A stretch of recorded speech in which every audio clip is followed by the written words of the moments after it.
Every USB port you have ever seen has been quietly communicating with you long before you ever plugged anything into it. And most people never realize this, because USB ports do not speak with words, they speak with color, symbols, voltage, and hidden standards layered beneath plastic and metal. And once you learn how to read this language, you stop using technology blindly and start using it with intention. Because that small colored rectangle on your laptop or PC is not random. It is a visual shortcut to speed, power, compatibility, and sometimes even danger. And today, we are going to decode every USB port color in detail, not just what they officially mean, but what they really do in the real world. How manufacturers bend the rules, why confusion exists on purpose, and how understanding this changes the way you use every device you own. Long before blue, red, or yellow ports existed, there was black, the most common and most underestimated USB port color.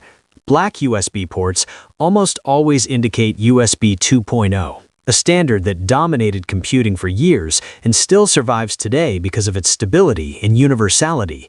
Keyboards, mice, webcams, printers, audio interfaces, and countless accessories still rely on USB 2.0 because it is predictable, low latency, and compatible with nearly everything. And when you plug a modern high-speed device into a black port, the device will still work, but it will be silently limited, capped at older speeds, creating bottlenecks most users never notice until something feels slow without an obvious reason. And that is the first hidden lesson of USB colors. They are not just labels, they are speed limits. White USB ports tell an even older story, one that dates back to the earliest days of USB itself, usually representing USB 1.0 or 1.1. Almost extinct now, but still occasionally found on legacy hardware, industrial systems, or very old computers. And while they are functionally obsolete for modern use, they serve as a reminder that USB was never designed to become the universal backbone of digital life. It evolved into that role slowly, step by step, revision by revision, color by color. Then came the moment everything accelerated, the arrival of blue USB ports, signaling USB 3.0, or later renamed USB 3.1 Gen 1.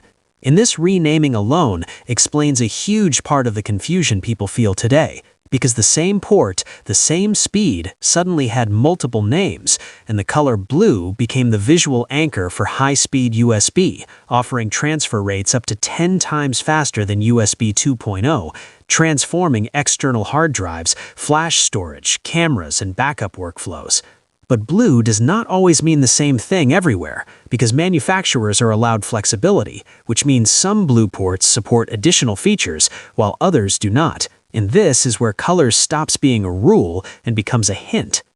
Teal or light blue USB ports push that hint further, often associated with USB 3.1 Gen 2, offering even higher speeds, especially useful for external SSDs and professional workflows. But here again, the color is not enforced by a global authority. It is a suggestion, a visual signal that says, this port is meant for performance, not a guarantee. And this subtle ambiguity is why two identical-looking ports can behave completely differently on the same machine.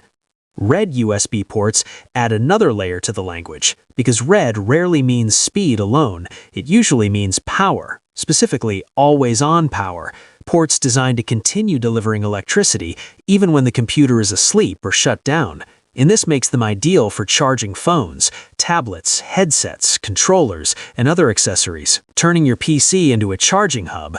And in some systems, red also overlaps with faster USB standards, merging speed and power into a single port, which is convenient but also misleading if you assume all red ports behave the same way across brands. Yellow USB ports take this idea to its extreme, clearly marking ports that provide constant power under all conditions, commonly found on desktops, workstations, and enterprise machines, built for reliability rather than data throughput, often used for peripherals that must remain powered at all times, such as security dongles or specialized hardware. And then there is orange, one of the rarest and least standardized USB colors, often tied to manufacturer-specific high-current charging modes or proprietary features, a reminder that USB, despite its name, is not always universal in behavior. And just when you think you understand the system, USB-C enters the picture and rewrites the rules entirely. Because USB-C is not a speed, not a version, not a performance promise, it is only a connector shape, an irreversible oval designed for convenience, and behind that identical shape can hide wildly different capabilities: USB 2.0 speeds, USB 3 speeds, USB 4, Thunderbolt, power delivery up to massive wattage, video output for monitors, or combinations of all of these at once. And this is where colors alone completely fail, forcing us to rely on symbols, icons, and specifications most users never read. The USB trident symbol indicates standard USB functionality, but variations of that symbol can include numbers, speed markings, or charging indicators. A lightning bolt icon usually signals Thunderbolt, a high-performance interface capable of driving multiple displays, external GPUs, and ultra-fast storage through a single cable. And a battery icon often marks charging priority ports, but even symbols are not always consistently applied, creating a system that rewards knowledge and punishes assumption. This complexity did not happen by accident. USB evolved faster than consumer understanding. Standards were renamed, merged, and rebranded for marketing reasons, while manufacturers were given freedom to implement features selectively, resulting in a landscape where the same color, the same shape, and even the same symbol can behave differently depending on the device, the chipset, and the power delivery design. But once you understand this hidden visual language, something changes. You stop guessing which port to use. You instinctively choose the right one for charging, for speed, for stability, or for displays. You understand why your external SSD feels slow on one port and lightning fast on another, why your phone charges faster in one place than another, and why some cables work perfectly while others mysteriously fail.